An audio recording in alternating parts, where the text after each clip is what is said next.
মা সারদা বলতেন, বিশ্বাসে মেলায় বস্তু, তর্কে বহু দূর।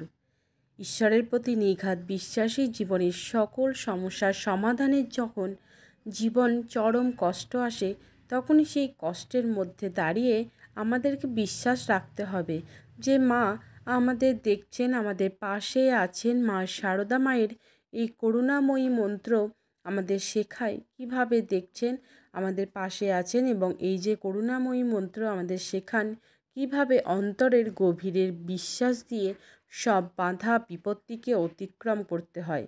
মা বলতেন যে অন্তরের যে যে যেমনভাবে আমাকে ডাকে, সে তেমনভাবেই তার কাছে আমি যাই। অর্থাৎ আমাদের ভক্তি যদি গভীর হয় মায়ের করুণায়, ততই আমাদের জীবনে আসবে।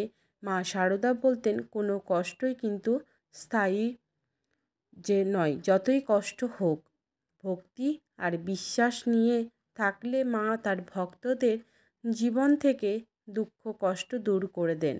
মায়ের এই আশ্বাস আমাদের শেখায় ঈশ্বরের প্রতি সম্পূর্ণ বিশ্বাস রেখে নিয়মিত মন্ত্র সাধনা জপ করলে আমরা যে কোনো জীবনের যে কোনো কষ্টের মোকাবেলা করতে পারি খুব সহজেই, এবং রাতের নিস্তব্ধতা এক অদ্ভুত শূন্যতা নিয়ে আসে। দিনের ব্যস্ত তার শেষে যখন আমরা চোখ বন্ধ করি, মনের ভিতরে জমে থাকা হাজারো চিন্তা যেন একসঙ্গে আছড়ে পড়ে। এক সময়ের মধুর জীবনটা আজ যেন বিষণ্ণতা এবং দুঃখের অন্ধকারে ডুবে, যেন ঘুমই আসে না। শান্তির খোঁজে রাতের পর রাত আমরা ছটফট করি। তখনই মায়ের করুণার প্রয়োজন। মা সারদার আশীর্বাদে জীবনে যেন আলোর ঝলকানি ফিরে আসে। মা সারদা বলতেন, ভক্তি আর বিশ্বাসে যখন মনোপূর্ণ হয়, তখনই ঈশ্বরের করুণা বর্ষিত হয়।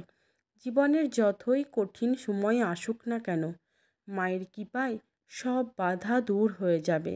মা সারদার একটি বিশেষ মন্ত্র আছে, যা আপনি রাতে শুয়ে চোখ বন্ধ করলেই সেটা দূর হয়ে যাবে।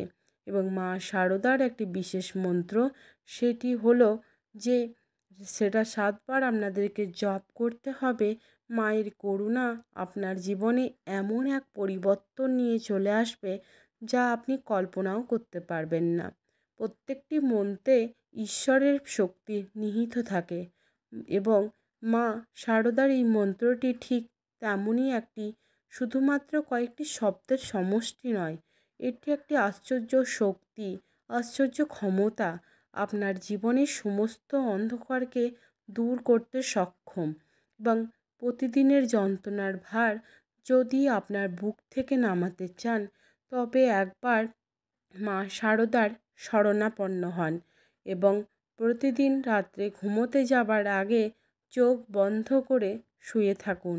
মনের সমস্ত উদ্বেগকে সরিয়ে রেখে একাগ্রতার সাথে একলা মা সারদার মন্ত্রটি 7 বার জপ করুন আপনার বিশ্বাস এবং ভক্তির মধ্য দিয়ে, এবং মা সারদার শক্তি প্রবাহিত হবে এবং ধীরে ধীরে আপনি খুশির খবরের জন্য প্রস্তুত হবেন।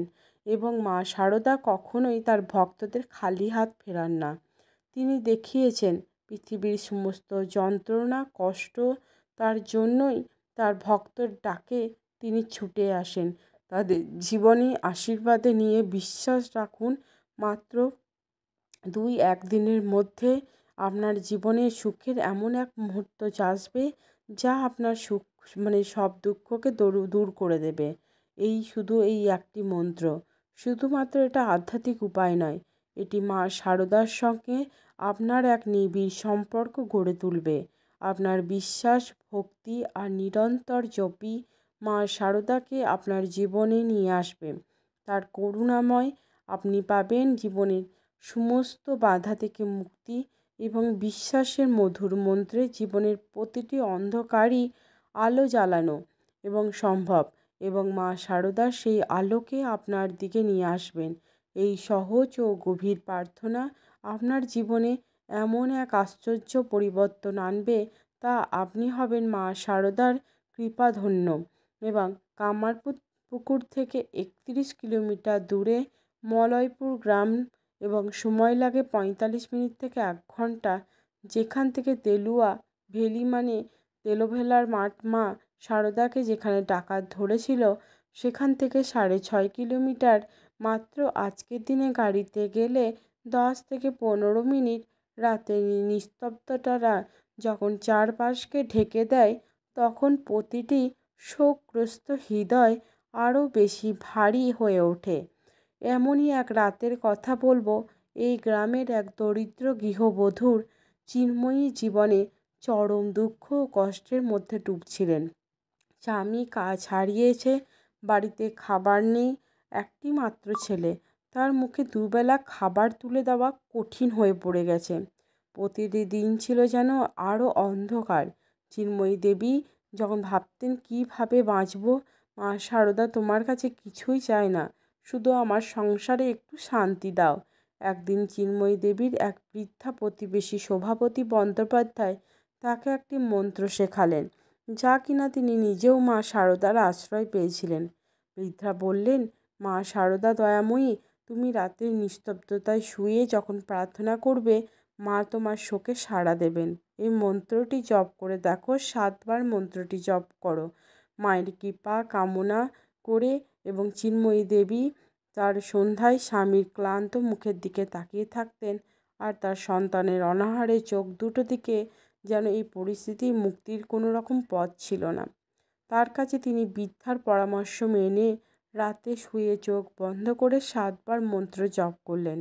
মন্ত্র জপের সময় তার চোখের কোণ দিয়ে অশ্রু গড়িয়ে পড়ল এবং মনের গভীরে প্রার্থনা করলেন, মা তুমি যদি না শোনো তবে আর কোথায় যাব মা। মন্ত্রটি হলো, ওম শারদা মা আমাকে রক্ষা করো, মা আমাকে রক্ষা করো, আমাদের দুঃখের দিন শেষ করো মা। এইভাবে একদিন পর চিন্ময়ী দেবী হঠাৎ খবর পেলেন যে তার স্বামী সাবান্তরীর একটি ফ্যাক্টরিতে কাজ পেয়েছেন। তার স্বামী অবাক হয়ে জানালেন, এটা তো একেবারেই অপ্রত্যাশিত, এমন কিছু হবার তো কোনো রকম কথা ছিল না। চিন্ময়ী দেবী বুঝলেন এটি মায়ের কৃপা। বিস্ময়ে তার চোখ আবারও ভিজে গেল। তিনি জানতেন মা সারদার কৃপায় তার সংসার সুখের বার্তা এনেছে। মন্ত্রের মাধ্যমে মায়ের সঙ্গে যে সম্পর্ক স্থাপন করেছিলেন সেই সম্পর্কই তার জীবনকে পরিবর্তিত করে তুলেছে। এভাবেই মা সারদার করুণায় চিন্ময়ী দেবী এবং তার পরিবার নতুন আলো ফিরে পেল এবং সেই রাতের মন্ত্র জপ তার নির্ভেজাল বিশ্বাস মায়ের আশীর্বাদকে তার জীবনে এনে দিয়েছিল। শ্রী রামকৃষ্ণদেব বারবার বলেছিলেন, যখন জীবনে অসহনীয় দুঃখ আসে তখন সেটি ঈশ্বরের কাছাকাছি যাবার সুযোগ।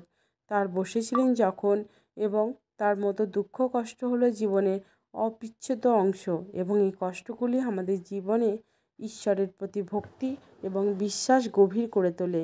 ঈশ্বরকে পেতে গেলে আগে কষ্ট সহ্য করতে হয়, কষ্টের মাধ্যমেই ঈশ্বরকে খুঁজে পাওয়া যায়।